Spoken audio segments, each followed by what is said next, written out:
Hi guys, my name is Sanjay Sharma. I am working on a project related to ADDS cloud formation.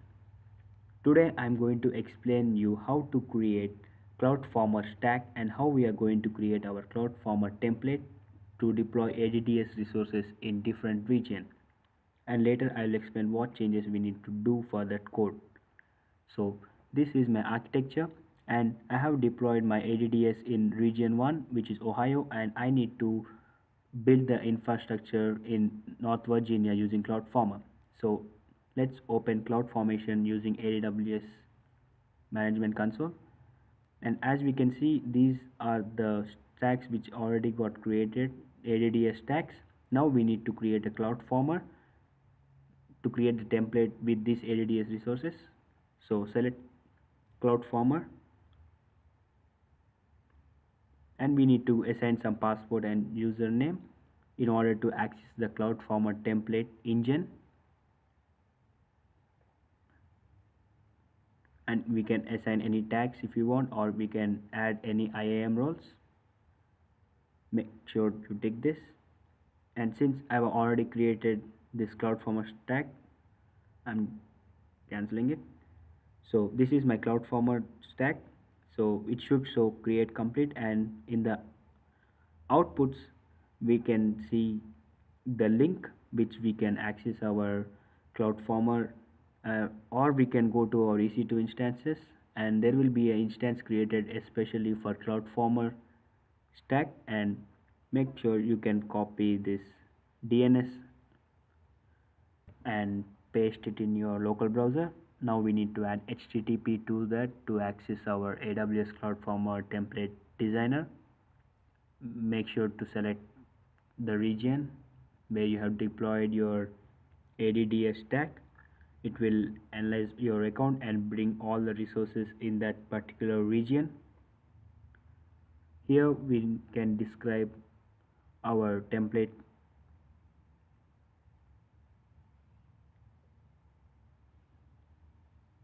and we can add our DNS names if we are any,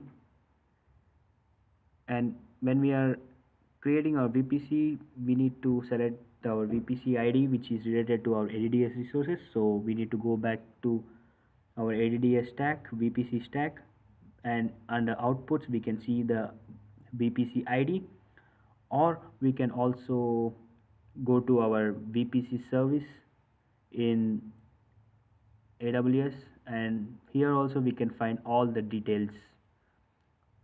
If you click on VPCs, the VPCs which are ADDS, those are the VPCs related to our ADDS resources, so make sure you select that VPC. And now we have to select our subnets, internet gateways, and DHCP options, where we can find all these details in our VPC dashboard. Make sure you cross check all the details. Normally they will get all the details automatically done, but always it's a better option to check whether they are connected to our ADDS resources. Now click on continue. Now we will see the VPC security parameters. Now we need to check whether our access control list is selected properly, and even the routing tables.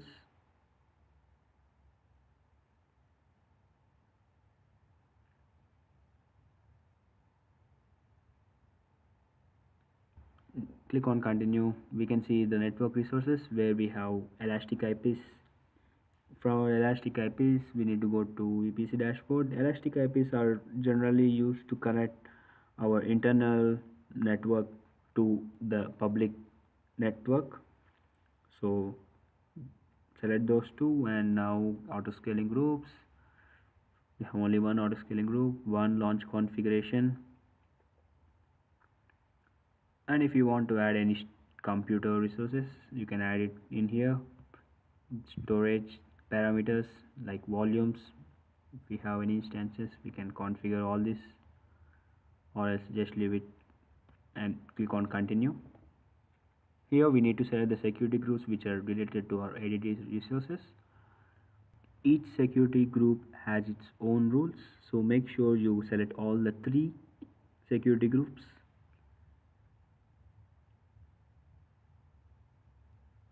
and click on continue. And as we can see in the summary, all the services and resources are added in here.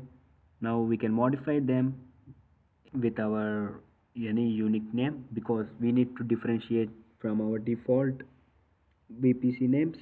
We will rename it and make sure you select all the VPC IDs and click on continue. Now we will get a code generated for this template, which contain all the properties and the resources like subnets, IGW, launch configurations, auto scaling, everything which we have selected for our template. Make sure you save it in S3 bucket, which I created before. You can also create your S3 bucket in S3 service and save the template. Now this is our infrastructure which we get in our CloudFormation using the template which we generated using CloudFormer. So we can deploy this code in the same region, but you'll get rollback errors because we already have all the VPCs and subnets in that ADDS stack. So I will select North Virginia, and here we can see we'll get the same code as in Ohio. So just now we need to edit the code because in Virginia we need to create the resources with the unique name and unique ID. So for each subnets we need to name it uniquely, and I have done the editing before, so I will just explain the screenshots. So we have to change the availability zones from we have to select the availability zone of the region where we are deploying our CloudFormer template, and we need to change the VPC, subnets, routing tables, auto scaling, everything. Every resources need to be created, so we need to change the code accordingly such that it is differing from our main code. The resources are creating in different regions, so make sure you change the availability zone wherever you find it, and the subnets and routing table should be renamed because we already have those existing subnets and resources with the same names in different region. So ACLs, we also need to change the auto scaling and launch configuration settings. Under launch configurations they will ask for AMI number. Make sure you set the AMI number from North Virginia. This can be done if you go to EC2 services, and if you launch a service in North Virginia where you are deploying your edited code, and there you can find the AMI numbers after the operating system. Make sure you copy that and paste it in your code. And we also need to create a key pair. We should create a key pair in North Virginia, name it, and copy this name into your code. This will help to access and create a RDGW instance for your infrastructure.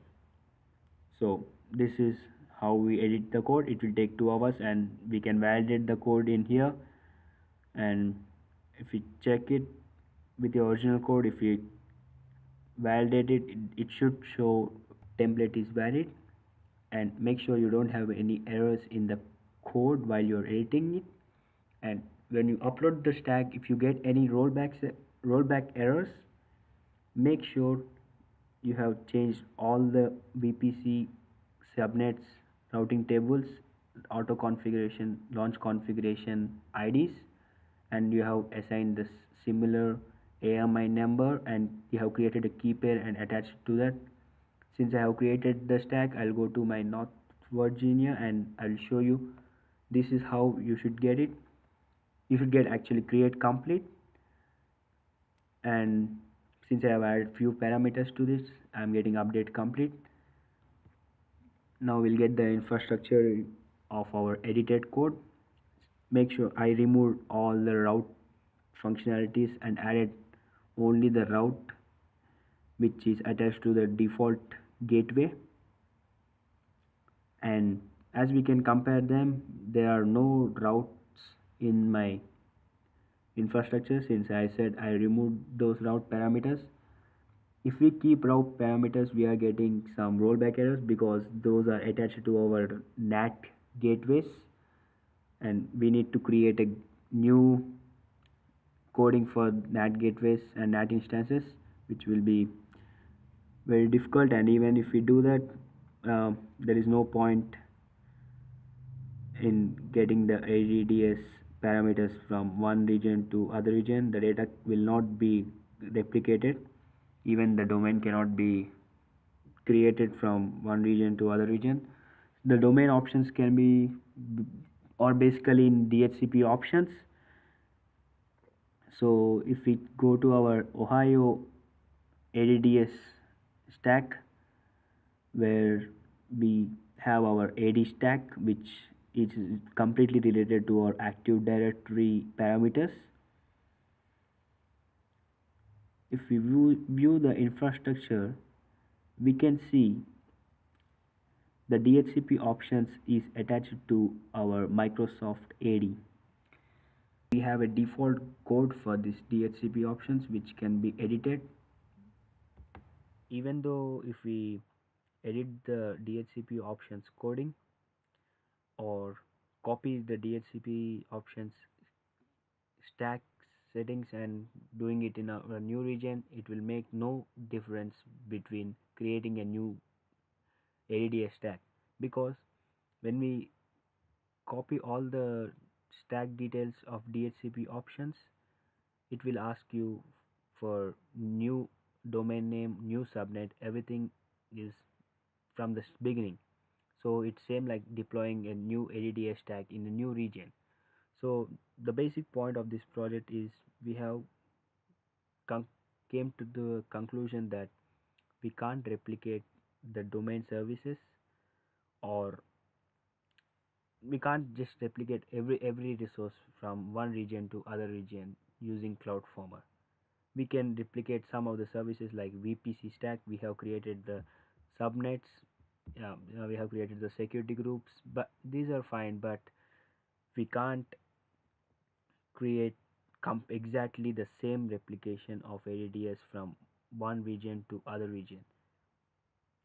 And as we can see, we also have done our RGDW stack created. From our North Virginia, if we go to our EC2 service, we can see there will be an instance created. This instance got created based on our edited code where we have mentioned the AMI number. So if you have set the AMI for Windows Server 2016, you will have a 2016 instance. If we set for 2012 server, you will have a 2012 R2 server. So now to access this, we need to attach our elastic IP to this because it's having a private IP. So if you can see, I have attached my instance to this. So we'll see whether it's joining our domain. So if I provide my credentials related to my domain, it's saying login attend field. So as I said, the domain is not created, and we can't just create the domain from any other region. We can't move any resources from one region to another region in AWS. So everything is we need to build it.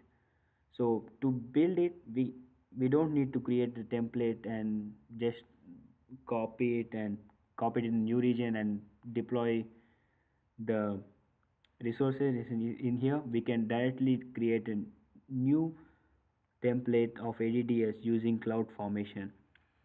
But the whole point in doing this project was to learn how to create the CloudFormer template and how we are working on CloudFormation and CloudFormer, how we are joining them together.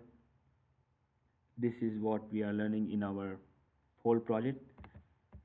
So if we go back to our in architecture, we have copied our BP stack.